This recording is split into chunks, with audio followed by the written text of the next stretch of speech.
you will see that my sample's not in that version of People Every Day, but the hit, the one that got all the airplay, the awards, does contain my recording, Tappan Zee. And I think that's the reason why it became a big hit. Hi, I'm Bob James. Believe it or not, I have discovered that I'm one of the most sampled artists of all time. Sometimes my music has been sampled by artists that are very deliberately confrontational, in-your-face kind of artists. Shit is about to change, motherfucker.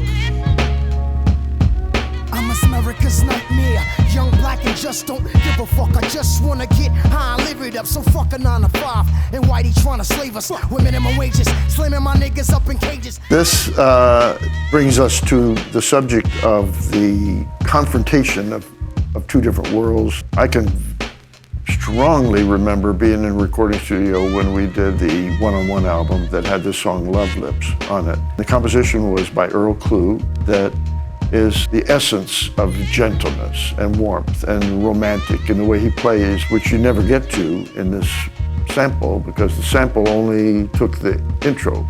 And I remember the intro on the original version as me trying to set up the mood for Earl Klugh's beautiful melody.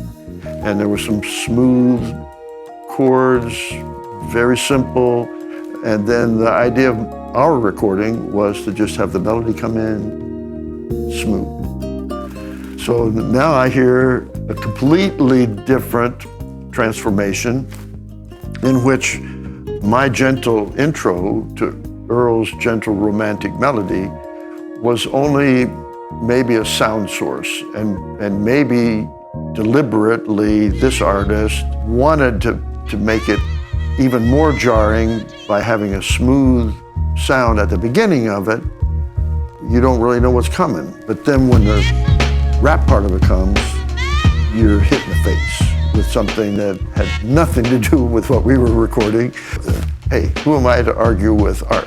Every artist is expressing something different. It's not my job to censor anybody, but nevertheless, I can feel the in-your-face aspect of this record, and I actually liked that juxtaposition.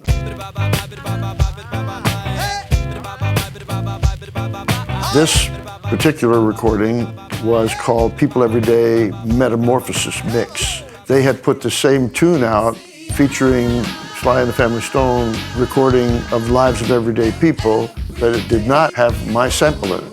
That version never really went anywhere. After that had been released, they went back in the studio again to do a different version, and that's when my little vamp thing from my Tappan Zee recording got added, completely different rhythm.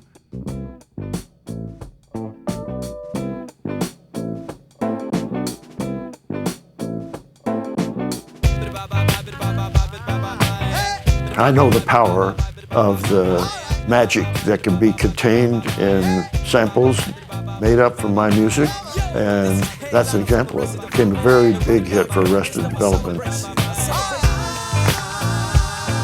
I think they won a Grammy Award for Best New Artist of the Year that year. But if you went back, there might be a version of People Every Day that does not have Metamorphosis Mix at the end of it. You will see that my sample's not in that version, but the hit, the one that got all the airplay, the awards, does contain my recording, Tappan Zee. And I think that's the reason why it became a big hit. Uncle Ricky, would you read us a bedtime story, please, please? Change the key on You me. kids get to bed, I get the storybook. In this case, it wasn't really a sample. It was my bass line of Nautilus being replayed. But by slowing it down a little bit and changing the key from my original,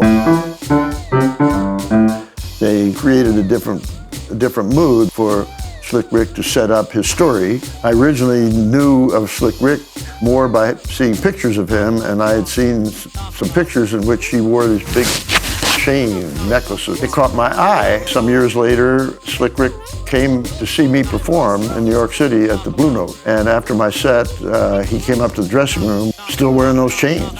So I asked him if I could borrow them take a picture with him with me wearing the chains. And those chains were so heavy, I almost, I couldn't even hold them up. I think I held on to them long enough before my back went out. Thank you, Slick, for making that children's story out of my bass line. Every new line I speak should be in cinemas. Champion sound. I win with words like you finally talked your girl into sleeping with a friend of hers. Oh yeah, I'm off on a good one. Mama's so proud of what a boy from the hood done. Very creative use of Nautilus. Got out these streets, I got my grind like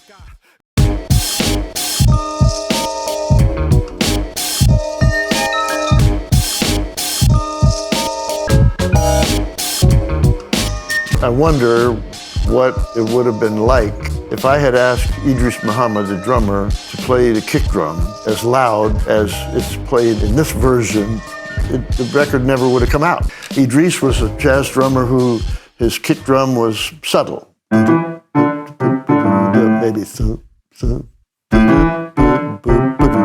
is more about this subtle groove, and in hip hop they want to hear this. Maybe if we turned that kick drum up louder in 1974, we could have had a bigger hit with it. I don't know. Yeah. It's the return of the wild style fashion and smashing hits, make it hard to adapt to this. When I recorded back in the 1970s this song, Shambuzi, we used a conventional brass section with horns playing something that we got in that conventional way. Those sounds are completely different if I just play them on the piano, but if it was 10 brass players playing that same staccato note, felt completely differently. So what I heard this producer of this recording, he was very much aware of the power of that staccato note, taking these digital chunks of one note, interpreting them in a completely different way. Yeah. It's the return of the But then he slides into playing our rhythm, same tempo. And that becomes the repetitive rhythm that the rapper raps over. How creative, unpredictable, amazing, this new world of taking these sound elements, chunks, and using them in a different way. I hope I have a chance to listen to somebody else that takes those same brass sounds and makes a completely different tune out of it. Wait to hear slam and track. Rock a jam by popular demand. I'm back. I control the crowd. You know I hold it down when it drop. You know it's jiggy.